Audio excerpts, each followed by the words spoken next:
কষ্ট পেলে আপনি সুখ পাবেন তা না। কষ্ট তো হাতিনাও পেয়েছে, কি পাইনি? যাওয়ার দিন কি কান্না দেখেছি? স্বামী মরে গেল মনে হয় মহিলা তো কাঁদতে দি, ঠিক কন্দন করছিল, কষ্ট না পেলে কাঁদলো কেন? তার এই কষ্টের কান্নাটা কিন্তু 3টা কারণের একটা কারণও আমি পাইনি।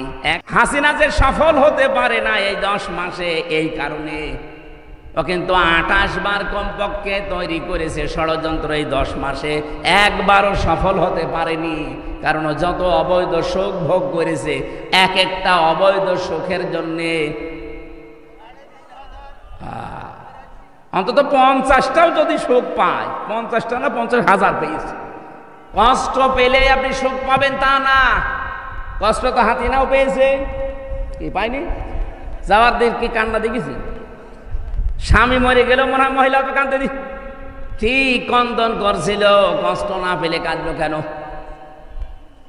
তার এই কষ্টের কান্নাটা কিন্তু 3টা কারণের একটা কারণও আমি পাইনি।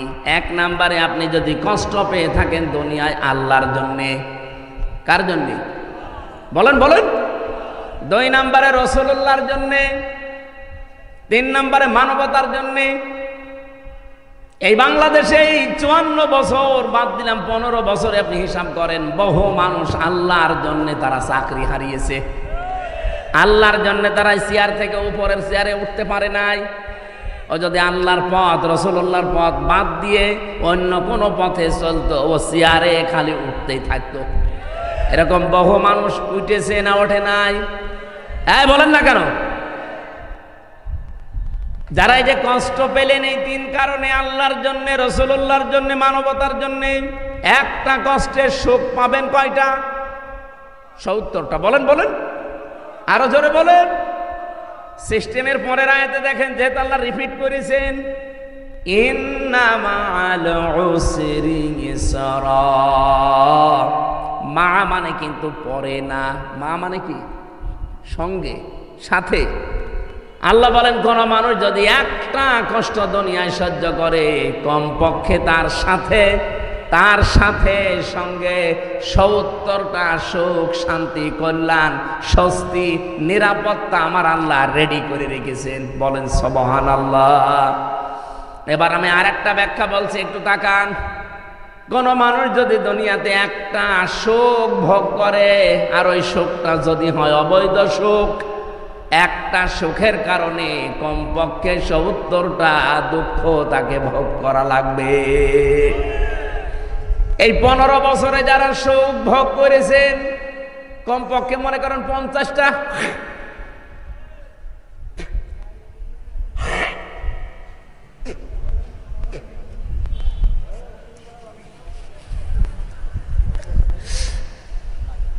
যারা অবৈধ সুখ ভোগ করেছিলেন এই 15 বছরে, আপনি হিসাব করে বলেন 50টা সুখ আপনি ভোগ করেছেন। সুখ বোঝেন?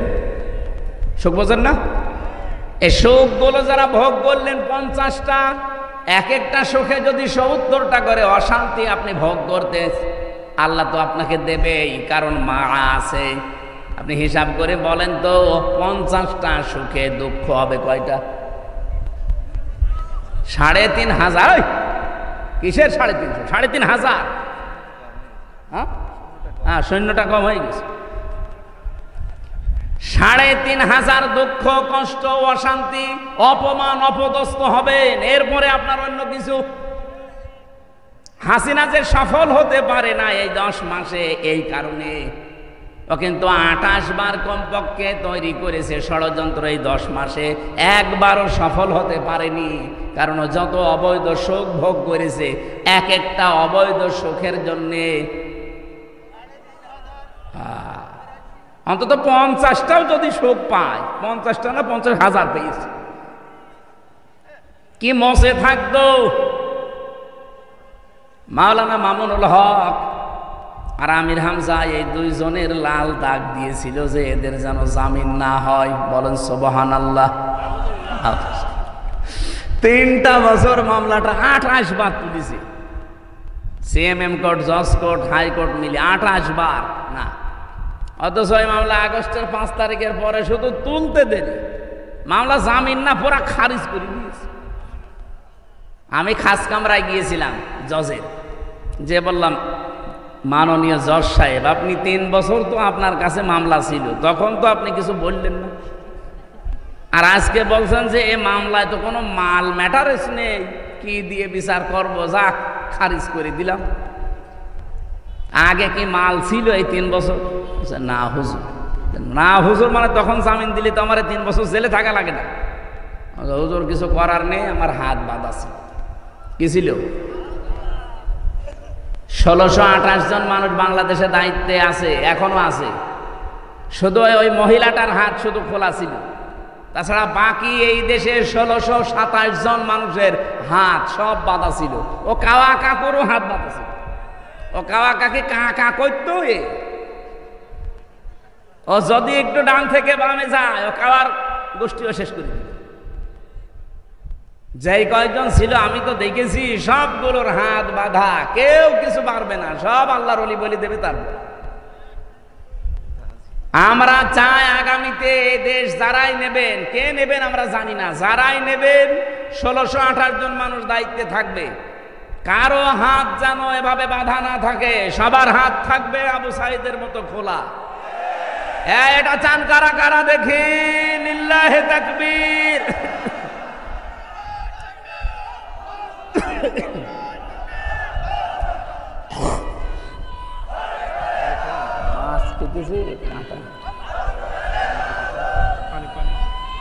পানি না, মানে মাছ খেতেছে কাঁটা বিধি, এই জন্য ঝামেলা হচ্ছে।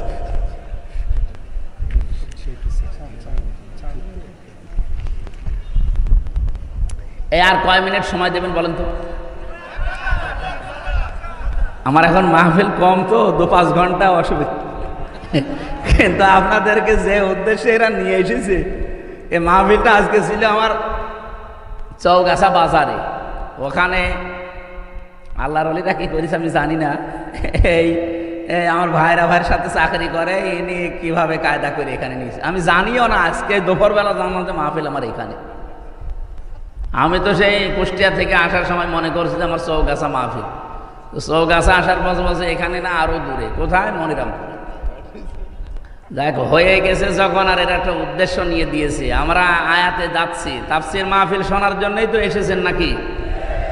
অন্তত আর কিছুক্ষণ সময় চাচ্ছি আপনাদের কাছে, কিন্তু ওরা বারবার এই যে পেছন দিক থেকে একটু গোতা দিচ্ছে, দেখছেন না? মাওলানা সেলিম জাহাঙ্গীর সাহেব, ওনারা টাকা পয়সা চায়।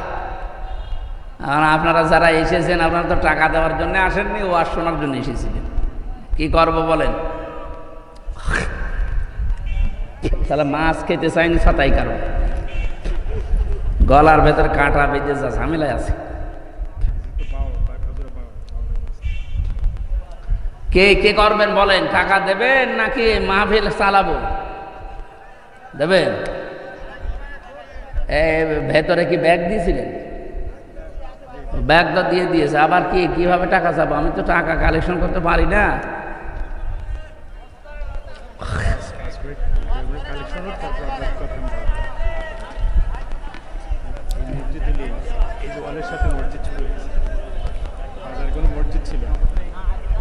এখানে একটা বাজার আছে, শুনলাম এই বাজারে কোনো মসজিদ ছিল না, মসজিদ বানানোর চেষ্টায় আছেন। কোরআনে কারিম এবং হাদিসের ভাষা আমি যতটুকু বুঝি, মান বানা লিল্লাহি মাসজিদান বানাল্লাহু লাহু বাইতান ফিল জান্নাহ। এটুকু তাকান, একবারে পুরা 2 তলা 3 তলা মসজিদ করে দেওয়া লাগবে, এইটা হাদিস না। হাদিস হচ্ছে মান বানা লিল্লাহি মাসজিদান, যে ব্যক্তি একটা মসজিদ বানাবে। মসজিদ মানে কি? একটা সেজদার জায়গা, একটা টাইলসের জায়গা, এটাও একটা মসজিদ। সুতরাং একটা টাইলসের জায়গা পরিমাণে এতটুকুর যা খরচ হয়, এরকম যদি 500 টাকা 1000 টাকা খরচ লাগে একটা টাইলস দিতে, এই পরিমাণের জায়গাও যদি কেউ কমপ্লিট করে দেয়, সে একটা মসজিদ বানানোর সওয়াব পাবে। আল্লাহ জান্নাতে তার জন্য ঘর বানাবে। একেবারে পুরাটা 2000 স্কয়ার ফিট বানিয়ে ছাদ করে দেওয়া লাগবে, এটার নাম মসজিদ না, ওটা তো কমপ্লিট।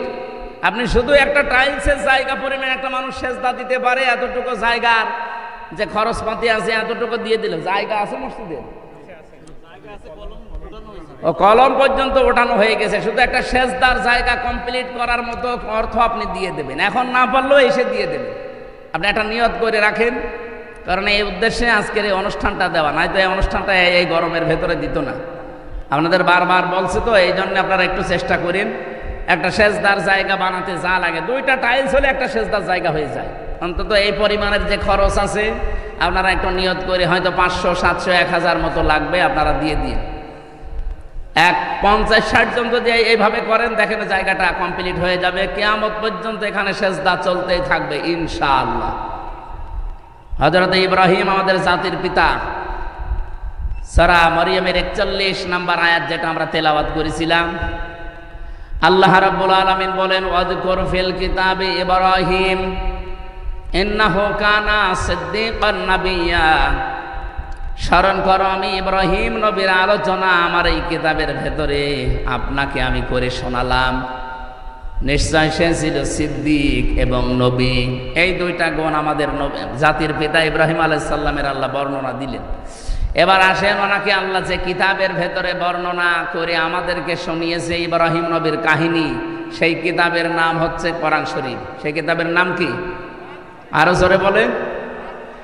যে কোরআনে কারীম থেকে আমরা কথা শোনার জন্য অলরেডি বসে আছি। আজকে যে আয়াত পড়েছিলাম সূরা ইব্রাহিমের 6 নম্বর আয়াত, রব্বুল আলামিন জানিয়েছেন, কিতাবুন আনজালনাহু ইলাইকা লিতুখরিজান নাসা মিনাজ যুলুমাতি ইলান নূর। হে নবী, এই কিতাব আমি আপনার প্রতি এই জন্য নাজিল করলাম, এই কিতাব দিয়ে আপনি মানুষদেরকে অন্ধকার থেকে আলোর দিকে নিয়ে আসবেন। তাফসিরে মুফাসসিরিন ইকরাম ব্যাখ্যা করেছেন, এখানে যুলুমাত বহু বসন্তি আল্লাহ বুঝিয়েছেন দুনিয়ায় যত শিরিক, বেদাত, কুফর এবং মানুষের তৈরি করা আইন কানুন আছে, সব আল্লাহর ভাষায় অন্ধকার।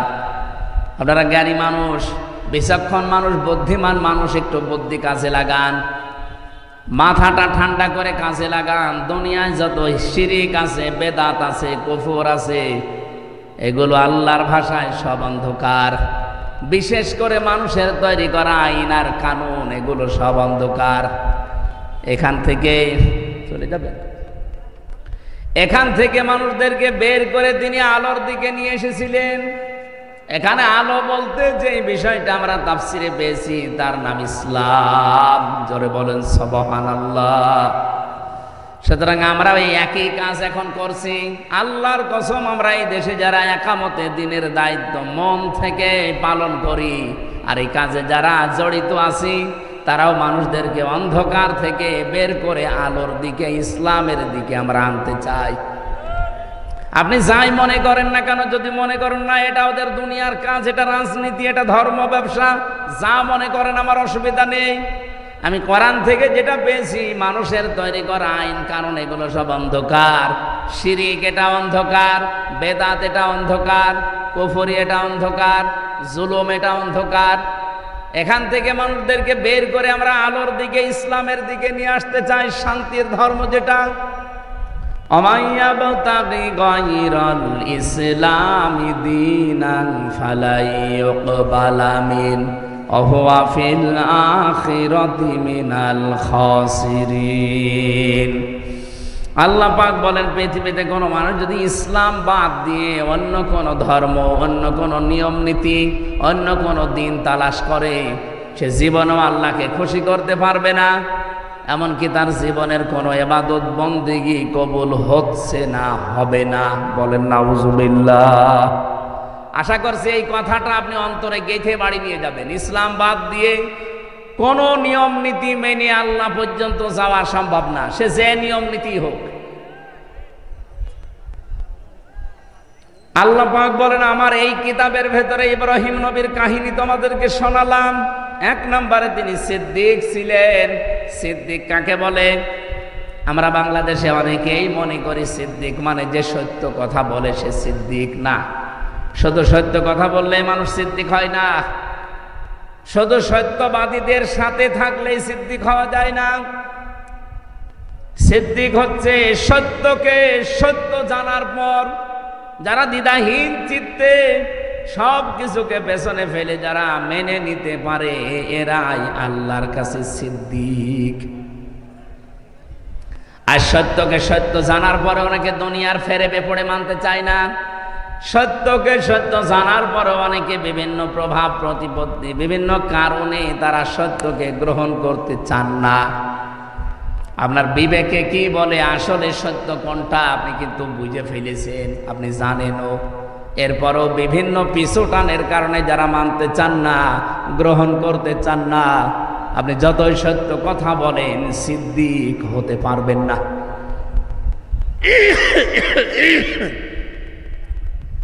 হযরত আবু বকর আমাদের মতো মানুষ ছিলেন।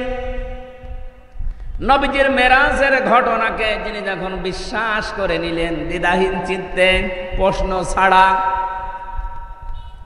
বিশ্বনবী ওই দিন বলেছিলেন, আবু বকর মেরাজের কাহিনী বলতে গিয়ে আল্লাহ নিজে পর্যন্ত আশ্চর্য হয়ে গেছে, আর তুমি কোনো প্রশ্ন ছাড়া এত বড় বিশাল কাহিনী বিশ্বাস করে নিলে, আজকে থেকে তোমারে আমি খালি হাতে ফেরত দিতে পারি না, তোমার নামে আজকে আমি নবী একটা লকব লাগিয়ে দিলাম, তুমি শুধু আবু বকর না, এখন থেকে তুমি আবু বকর সিদ্দিক।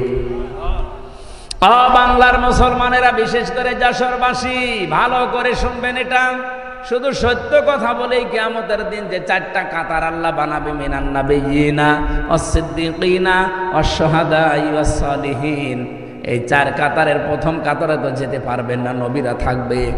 2 নম্বরে সিদ্দিকরা, যারা সত্যকে সত্য জানার পরে দুনিয়ার সব পেছনে ফেলে যারা গ্রহণ করে নেয়, এরা কিয়ামতের দিন সিদ্দিক মানে আবু বকরের সাথে উঠবে। আর সেই সুযোগ এখন বাংলাদেশে যাচ্ছে। সত্যকে সত্য আপনি জানেন, বোঝেন, আপনি সত্যি বলেন তো সত্য কোনটা আপনি জেনে ফেলেছেন, বুঝে ফেলেছেন, এরপরও আপনি মানতে চান না কেন? জাতির পিতা ইব্রাহিমকে আল্লাহ এমনি সিদ্দিক দেয়নি, তিনি সত্যকে অনুসন্ধান করেছিলেন। আমাদের মতো মুসলমানের ঘরে তার জন্ম হয়নি, তার জন্ম হয়েছিল মুশরিকের ঘরে। তার বাবা মূর্তি বানাতো, এজন্য নামই ছিল আজর। তিনি আকাশের তারকা দেখলেন, বললেন এটা আমার রব হবে। চন্দ্র দেখলেন, বললেন রব হবে। সূর্য দেখলেন, বললেন রব হবে। যখন সব ডুবে গেল, বলেন না, যেগুলো জিনিস ডুবে যায়, অস্তমিত হয়ে যায়, যার কোনো অস্তিত্ব নেই, আমি ওটা মানি না। ইন্নী ওয়াজ্জাহাতু ওয়াজহিয়া লিল্লাযী ফাতারাস সামাওয়াতি ওয়াল আরদা হানিফা ওয়া মা আনা মিনাল মুশরিকিন। হে আমার জাতির লোকেরা, আমি সত্য অনুসন্ধান করছিলাম, আজকে পেয়ে গেছি। আমি আমার এই চেহারাকে, আমার এই মুখকে আমি আল্লাহর দিকে একনিষ্ঠভাবে ঘোরালাম। শুধু ঘোরাইনি হানিফা, একনিষ্ঠভাবে ঘোরালাম। অমানা মিনাল মুশরিকিন, আমি কিন্তু আর মুশরিক না। আমি শিরিক করি নাই, করিও না, আমি মুশরিক না। তিনি সত্য অনুসন্ধান করে, খোঁজ করে, পেয়ে গ্রহণ করেছিলেন। আর আমরা তার সন্তান দাবি করি। জাতির পিতা ইব্রাহিমকে যারা বিশ্বাস করি, তাদের চোখে আঙ্গুল দিয়ে সত্য দেখানোর পরও মানতে চায় না। আমার কথার অর্থ আমি মনে হয় আপনি বুঝে ফেলেছেন। এরপরও যদি না বোঝার ভান করে থাকেন, এদিকে আসেন, আসেন, কানের নিচে এমন জোরে 2টা দেব, আপনি সব বুঝে ফেলবেন। এত বাংলায় বলার পরও বলে বুঝি না। 73টা দল কাজ করছে বাংলাদেশে। সত্য দল কোনটা আপনি কিন্তু সব জানেন, সব বোঝেন, এরপরও আপনার পিছুটানের কারণে আপনি মানতে পারেন। আপনি ঠিক না বললেও এটাই ঠিক। আপনি জানেন না 73টা দল এই দেশে দিন কায়েম যদি হয়, কারা দিন কায়েম করে টিকিয়ে রাখতে পারবে এই 73টা দলের ভেতরে? আপনি জানেন না? কাদের একেবারে ইউনিয়ন পরিষদ থেকে শুরু করে সংসদ, আন্তর্জাতিক জীবন পর্যন্ত চালানোর সব জায়গায় যোগ্যতা সম্পন্ন লোক কাদের হাতে আছে, কাদের কাছে দিলে দেশটা নিরাপদ থাকবে, বিক্রি হবে না, সব আপনি দেখেছেন, জানেন, আপনি বুঝতেছেন, কিন্তু পেছনের টানের কারণে আপনি মানতে পারেন না। আপনি সত্যকে সত্য জানার পরও মানতে পারেন না, কিয়ামতের দিন আবু বকরের সাথে এই কাতারে উঠতে পারবেন না। ইব্রাহিম নবীকে আল্লাহ প্রথম গুণ দিয়েছেন, তিনি সিদ্দিক ছিলেন। সত্যকে সত্য জানার পর আর বাবা মার দিকে তাকান নাই, গোষ্ঠীর দিকে তাকান নাই, বংশের দিকে তাকান নাই, জাতির দিকে তাকান নাই, বলেছেন হানিফা, সব দিক থেকে মুখ ফেরালাম। আমি একনিষ্ঠভাবে আল্লাহর দিকে ঘুরলাম। আর সেই সময় এসেছে বাংলাদেশে ইব্রাহিমের সন্তান যারা দাবি করেন, সত্যকে সত্য জানার পরে গ্রহণ করতে গেলে অনেক কিছু আপনার ছাড়া লাগতে পারে। আপনার বংশের লোক বেজার হতে পারে, দলের লোক হয়তো বেজার হতে পারে, এই কথা বলেন না কেন? কিন্তু সব কিছু ছেড়ে ইব্রাহিম নবীর মতো হানিফা প্রতিদিন এই দোয়াটা জায়নামাজে বসে বসে পড়ে, ইন্নী ওয়াজ্জাহাতু। কি জায়নামাজের দোয়া? এটা আল্লাহু আকবার বলার পরে এটা বলার নিয়ম। আর আমরা এই আল্লাহু আকবার বলার আগে ইন্নী ওয়াজ্জাহাতু ওয়াজহিয়া লিল্লাযী পড়ে নিয়ে তারপরে নাওয়াইতু আন উসাল্লি আল্লাহু আকবার। কেন? এটার নিয়ম হচ্ছে আল্লাহু আকবার বলবেন, এরপরে আপনি দাঁড়িয়ে বলবেন ইন্নী ওয়াজ্জাহাতু ওয়াজহিয়া লিল্লাযী, আমি সব দিক থেকে মুখ ঘোরালাম, আসমান আর জমিন যিনি উদ্ভাবক আমি তার দিকে মুখ ঘুরিয়েছি একনিষ্ঠভাবে। আমি জানি আমার এই মুখ ঘোরানোতে অনেকে বেজার হবে, আমার পরিবার হয়তো মানবে না, আমার বংশের লোকরা উল্টাপাল্টা কথা বলবে, এতদিন সেই মতে ছিলাম পথে ছিলাম তারা দেখতে পারবে না, না পারুক। আমার বাবা ইব্রাহিম যেভাবে ঘুরেছে আমিও ঘুরলাম। কিয়ামতের দিন আমি এই সিদ্দিকদের কাতারে উঠতে চাই। উঠতে চান না? এটা কি অত সহজ? যত সহজে বললাম আমার দ্বারা অত সহজ না, আমার হামজার দ্বারা অত সহজ না, এত অনেক কঠিন বিষয়। এই জন্য তাওবার যে ব্যাখ্যা করতে আরম্ভ করেছিলাম, খালি আমরা অপরাধ করি একজনের কাছে আর একজনের কাছে স্বীকার করি হবে না।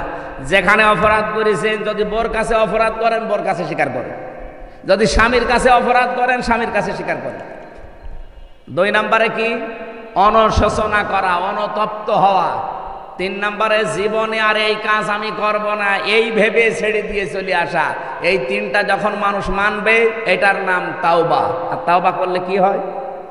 ফাউলাইকা ইউবাদদিলুল্লাহু সাইয়্যাতিহিম হাসানাত। শুধু গোনা মাফ না, পুরা জীবনে যত গোনা ছিল সব আল্লাহ ফাঁকা করে দেয়, ওই ফাঁকা জায়গাটা আল্লাহ নেকি দিয়ে ভরাট করে দেয়। তো এই তাওবা এমনি এমনি হবে? এখন সেই সুযোগ চলছে, আশা করছি আপনি এই তাওবা করবেন। এতদিন যাই করেছেন, যার কাছে যে অপরাধ করেছেন, যদি সুযোগ থাকে তার কাছে যে স্বীকার করে নেবেন, মাপ চাবেন। 2 নম্বরে মনে মনে অনুশোচনা করবেন, অনুতপ্ত হবেন। 3 নম্বরে জীবনে আর এরকম পথে এই রাস্তায় আমি আর আসবো না, এরকম দৃঢ় সিদ্ধান্ত নিয়ে যারা থাকতে পারে ওদের পেছনের অপরাধ আল্লাহ আর রাখে না, পুরাটা পাল্টিয়ে নেকি দিয়ে ভরাট করে দেয়। যারা এই যে পরকীয়া প্রেমে আছেন, নিজের বউ বাদ দিয়ে অন্যের সাথে লাইন করেন, বা নিজের স্বামী বাদ দিয়ে অন্যের সাথে লাইনই আছেন, এখন তওবা করা লাগবে। এই মুহূর্তে এরকম অবৈধ নাম্বার যাদের আছে নাম্বারগুলো ডিলিট করে দেন। কারা কারা করবেন হাত তুলে তো দেখি। এই এলাকায় তো এসব 2 নম্বর কাজ নেই, আলহামদুলিল্লাহ। যদি কেউ এরকম 2-1 থেকে থাকেন, নাম্বার ডিলিট করে দেন আর অনুশোচনা করেন, অনুতপ্ত হবেন, রাতের বেলা একা একা কাঁদবেন। 3 নম্বরে বলবেন জীবনে আর এরকম এই নাপাক রাস্তায় আমি আর যাব না। কারা কারা পারবেন এই সিদ্ধান্ত নিতে হাত তোলেন। চালাক আছে তো, এটা তো গাজী অ্যাডভোকেট এনামুল হকের এলাকা না? উনি তো উকিল মানুষ, খুব চালাক। আপনারাও এরকম চালাক, আপনারা হাত তুলতে রাজি না। বাংলাদেশে যতগুলো মানুষ, আমার মনে হয় যতগুলো মানুষ এই দেশে লেখাপড়া জানা মানুষ যারা এমপিতে দাঁড়িয়েছে সারা বাংলাদেশ মিলে, সে যে দল থেকে, যদি আপনি 100 জনের তালিকা করেন, এই 300 এমপির ভেতরে অ্যাডভোকেট গাজী এনামুল হক তার ভেতরে অন্তত 100 জনের ভেতরে 1 জন এরকম একটা যোগ্য মানুষ এই জেলায় এবং কি এই থানায় বাড়িও না, এই মনিরামপুরের সন্তান। আল্লাহ রাব্বুল আলামিন সে তাকে যদি ওই জায়গা পর্যন্ত পৌঁছিয়ে দেন আপনাদের মাধ্যমে, যেহেতু আইন বিশেষজ্ঞ, সারা জীবন আইনের ব্যবসা করছে, আইন সংক্রান্ত বিষয়গুলো তার ভালো তো আয়ত্ত আছে, সে কাজ করতে পারবে এবং সে সুযোগ আল্লাহ যেন আপনাদের মাধ্যমে তারে করে দেন, বলেন আমিন। সম্মানিত ভাইরা, আমরা 2 নম্বর গুণ পেয়েছিলাম নবী ইব্রাহিমের। তিনি শুধু সিদ্দিক ছিলেন না, তিনি নবী ছিলেন। কি ছিলেন? নবী মানে কি? নবী শব্দটা নাবা থেকে এসেছে। নাবা শব্দের বাংলা অর্থ হচ্ছে সংবাদ। এই যে সংবাদ পড়ে না, সংবাদ আপনি ইংরেজিতে লেখেন তো দেখেন কি হয়, নিউজ। কি হয়? NEWS। আমার মনে হচ্ছে এই শব্দটা আমি একটু মিলিয়ে দেখেছি, এই নিউজের ভেতরে তামাম দুনিয়া আল্লাহ সবের ভেতরে ঢুকিয়েছেন। এন দিয়ে আপনি যদি নর্থ ধরেন, ই দিয়ে ধরি ইস্ট ধরেন, ডাব্লু দিয়ে ওয়েস্ট ধরেন, এস দিয়ে সাউথ ধরেন, তাহলে আর কোন জায়গা বাকি আছে? পূর্ব পশ্চিম উত্তর দক্ষিণ চারিদিকে আমার আল্লাহ যত খবর আছে সব খবর ইব্রাহিম আলাইহিস সালাম এরকম নবী যত আল্লাহ পাঠিয়েছিলেন সবার কাছে আল্লাহ দিয়েছিলেন। ওয়াকাযালিকা নুরি ইব্রাহিমা মালাকুতাস সামাওয়াতি ওয়াল আরদ ওয়ালিয়াকুনা মিনাল মুকিনিন। আল্লাহ বলেন এইভাবে করে আমার ইব্রাহিমকে আমি আসমান আর জমিনের মালাকুত মানে রাজত্ব, রাজ্য কিভাবে চালানো লাগে এই সিস্টেমগুলো আমি আল্লাহ তাকে দেখিয়েছিলাম, আর সে দৃঢ় বিশ্বাসীদের অন্তর্ভুক্ত। সুতরাং এমন একজন জাতির পিতা আমরা পেয়েছি। আল্লাহ পাক যত খবর, যত সংবাদ, যত নিউজ সব আল্লাহ তাকে দিয়ে দুনিয়ায় পাঠিয়েছিলেন। এজন্য তার পুরা জীবন আমি পড়ে দেখেছি, 50টা পরীক্ষা আল্লাহ তার পুরা জীবনে নিয়েছেন। তার ঈমান সম্পর্কে পরীক্ষা পেয়েছি পুরা কোরআনে আমি 10টা, আমল সম্পর্কে পেয়েছি 30টা, আর পুরা শরীরের এই 3.5 হাত বডির ভেতরে পেয়েছি 10টা। এই 50টা পরীক্ষা পুরা কোরআনের ভেতরে আল্লাহ দিয়েছেন। জাতির পিতা আমাদের, যিনি কোনোদিন একটা পরীক্ষায়ও ফেল করেননি। আমাদের উচিত হবে তার সন্তান হিসাবে যত পরীক্ষা সামনে আসবে এই সিদ্দিকদের কাতারে, কিয়ামতের দিন যদি আবু বকর সিদ্দিকের কাতারে দাঁড়াতে হয়, এরকম পরীক্ষা আবু বকরের মতো আমাদের জীবনে আসবে না? আসবে। কারণ সংবাদ তো আমরা পাচ্ছি। হযরত ইব্রাহিম জাতির পিতা হিসাবে তিনি সংবাদ এনেছিলেন, ওই সংবাদগুলোকেই প্রতিষ্ঠিত করেছিল, কায়েম করেছিল তার সন্তান মুহাম্মাদুর রাসূলুল্লাহ। তিনি সবচাইতে বড় নবী। ওনারাও নবী ছিলেন, কিন্তু সবচাইতে বড় নবী ছিলেন আমাদের নবী মুহাম্মাদুর রাসূলুল্লাহ।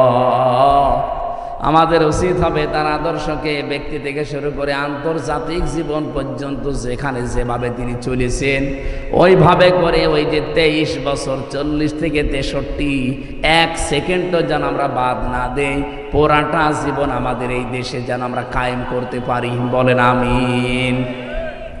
ওয়ালাকাদ আরসালনা মূসা বিআয়াতিনা নাখরিজ কওমাকা মিনাজ যুলুমাতি ইলান নূর।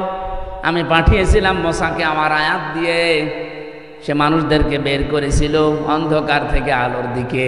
ওয়াযাক্কিরুহুম বিআইয়ামিল্লাহ, আমি আল্লাহর বিভিন্ন দিবস তাকে আমি আল্লাহ স্মরণ করিয়েছি। এই যে দিবস স্মরণ করানো, এটা কি? তাফসীরে ইবনে কাসিরের ভেতরে আছে যত নিয়ামতগুলো আল্লাহ বিভিন্ন দিবসে তাকে দিয়েছিলেন, যেমন ফেরাউনের কবল থেকে আল্লাহ তাকে মুক্তি দিয়েছিলেন, ফেরাউনের দাসত্ব থেকে মুক্তি দিয়েছিলেন বনি ইসরাইলকে।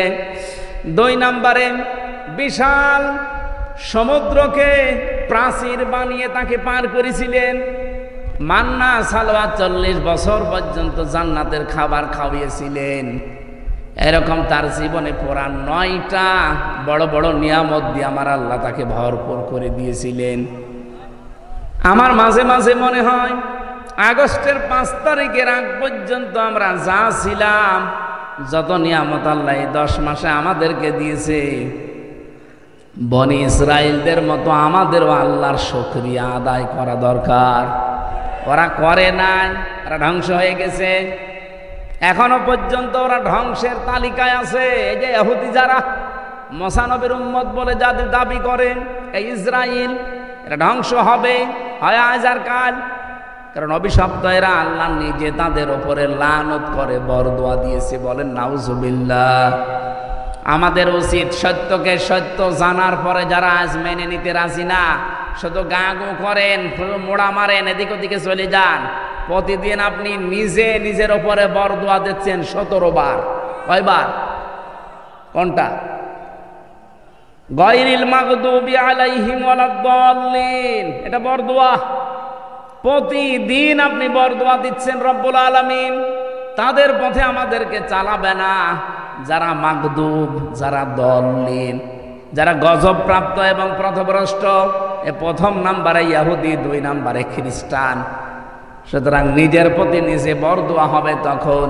ইহুদি আর খ্রিস্টানরা সত্যকে সত্য জানার পরও ওরা মানে নাই। আমাদের নবী সত্য, ওরা ইনজিলে পড়েছে, ওরা তাওরাতে পড়েছে, তারপরও জানার পরও মানে নাই, হিংসা করে আর অহংকার করে। আজ বাংলাদেশে বহু ইহুদি আর খ্রিস্টানদের ঠিক ওই রকম চরিত্রের মানুষই আছে।